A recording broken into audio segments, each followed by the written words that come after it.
Hello, everyone. Welcome to Book Club Preview. I'm Michael, and today we're looking at Charlie Thorne and the Last Equation, the last two chapters, 50 and 51. And wow, let's just get straight into it.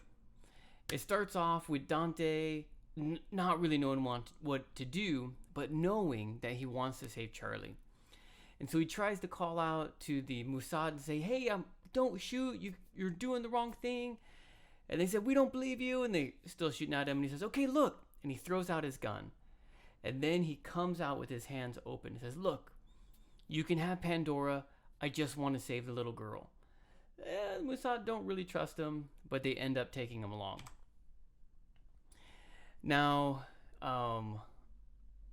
everything is just falling apart. John Russo, really quickly, thinking about all his plans that he planned, and everything is just going to nothing. How could all his detailed plans end up becoming so broken? It ends up with Charlie running off, John Russo chasing Charlie, and Milana chasing John Russo. Charlie gets to this end of the cliff where Tim had remembered, and she, oh my goodness, what am I going to do? She has Pandora, there's a cliff, she can't go anywhere. Okay, there's only one thing to do. And that leads us to chapter 51, where Milana decides to fight. Not Milana, Charlie. She's hanging over this cliff when John Russo gets to her. And she has Pandora in her hands, and she's like waving it out into the air and saying, drop your gun or I'm going to drop Pandora. Well, John Russo doesn't drop his gun, but he puts it away. And then he tries to help Charlie up off the cliff or off the branch or something. And when he looks back to look at Charlie to find this letter, Charlie is holding a fist and boom! She punches John Russo with everything she has. And John Russo's caught off guard, caught by surprise. But he's a trained fighter and a trained agent. So even though he gets hit in the face, he kind of rolls with the punch. And then he immediately punches Charlie and punches her again. And she's down on the ground. And even though she wants to just she's not going to give up. And she's looking for a weapon. At this moment, she finds a rock. She rolls over just as John is pulling out his gun to kill Charlie. She throws the rock at his face. He hits, and he shoots his gun and hits a propane tank. And this tank goes boom and explodes, and it just blasts everything like this huge explosion. Charlie rolls onto her stomach again and holds onto the ground. John Russo gets shot back and smashes against a tree. He actually breaks his spine, and he loses control of his body. But there's a huge fire raging and roaring on everywhere. Milana wants to get over to Charlie, but there's a huge firewall in front of her, and she can't. Oh, man. And then we just kind of see what happens afterwards. Dante comes up and he can't get through. The Mossad try to look at it. They can't get through. Dante tries to run and Milana grabs him and says, hey, you can't go. And it's true. The fire is just way too hot. And they just have to sit there and wait for the fire to burn and hope that Charlie is alive. Well, these raging fires are going everywhere. Charlie kind of rolls over and she sees, where's Pandora? It's kind of blowing off in the wind, and she reaches and grabs for it, and at that last moment she catches it. John Russo wakes up and rolls his neck over and sees Charlie grab the letter. He can't do anything. He smells something burning and looks over and he sees fire coming at him. And he says, help, someone help me. Boom. And he gets burned into the fire. Oh man, poor guy, he couldn't even run. But he realizes that he lost. Charlie looks around. She's like, well, it looks like I'm going to die. There's no way out of this. But if I'm going to die, I'm at least going to look at Pandora. And it's like, boom, like lightning strikes her. Not in real life, but her brain is, oh, that's how Pandora, oh, that's the equation. Oh, it's so simple. Oh, why didn't I think of this before? Just boom, instantly. She understands and knows Pandora. She lets go of the paper. It flies off into the fires and gets burnt up and destroyed. And now Charlie has to think about, oh, wait, what is that? One piece of metal ends up getting exploded and flying off next to Charlie. It's a piece of metal with the end bent just a little bit, and it kind of looks like it could be used as a snowboard. Charlie grabs it and looks over the edge.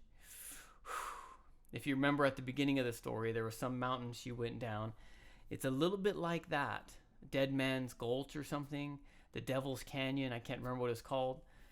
But it's more dangerous than that. About 30 feet more dangerous. Can Charlie do it? She goes off to the edge. And that is... Oh! She looks off to the edge. And suddenly, she starts to see the numbers. And she looks towards the sky. And jumps off. To fly. Well, not really fly, but to go down. Does she live? We don't know. But in the epilogue, the ending chapter, the CIA agents come, the firemen come, they all interrogate and talk to Dante and Milana. They explain everything. The investigators are looking for everything to maybe see a scrap of paper or to find some bones.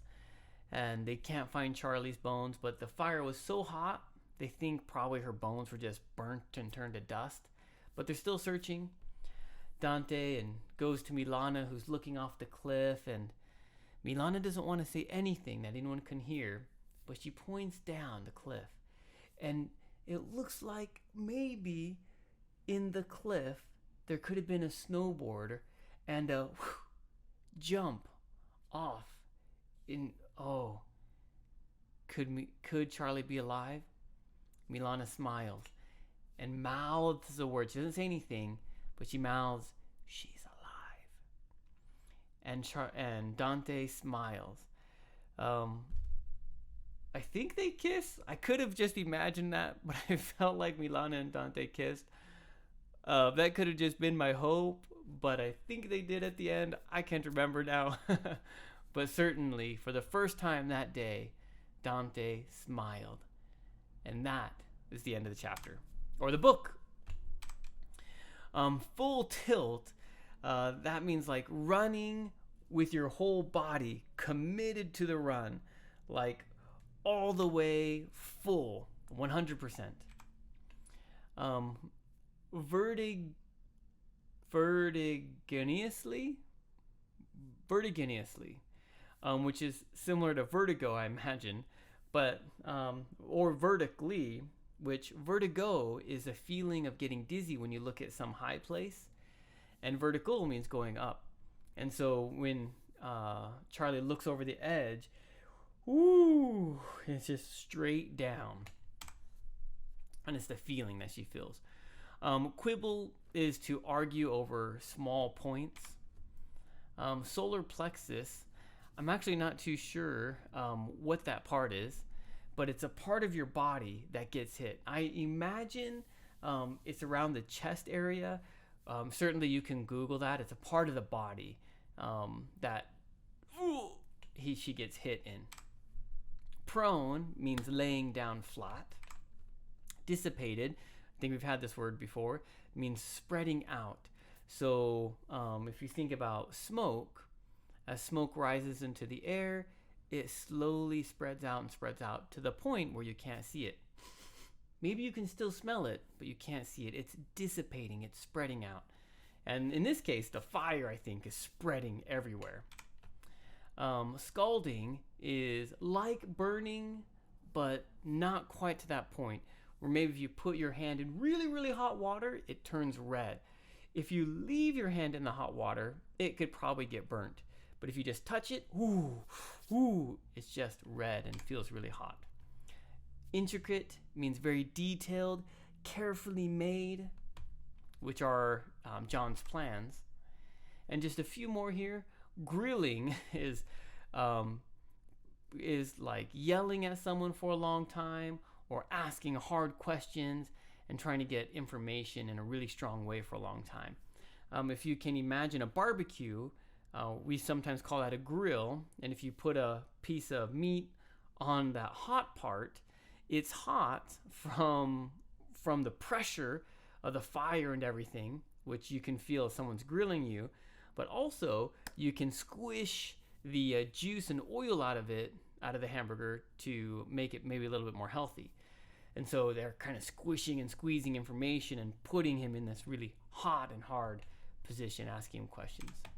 Frisk, this was used a little bit earlier, but the Mossad agents were going to have to frisk Dante and Milana, and the Mossad agents had actually frisked them down to their underwear, meaning they checked everywhere on their body for weapons or especially for Pandora.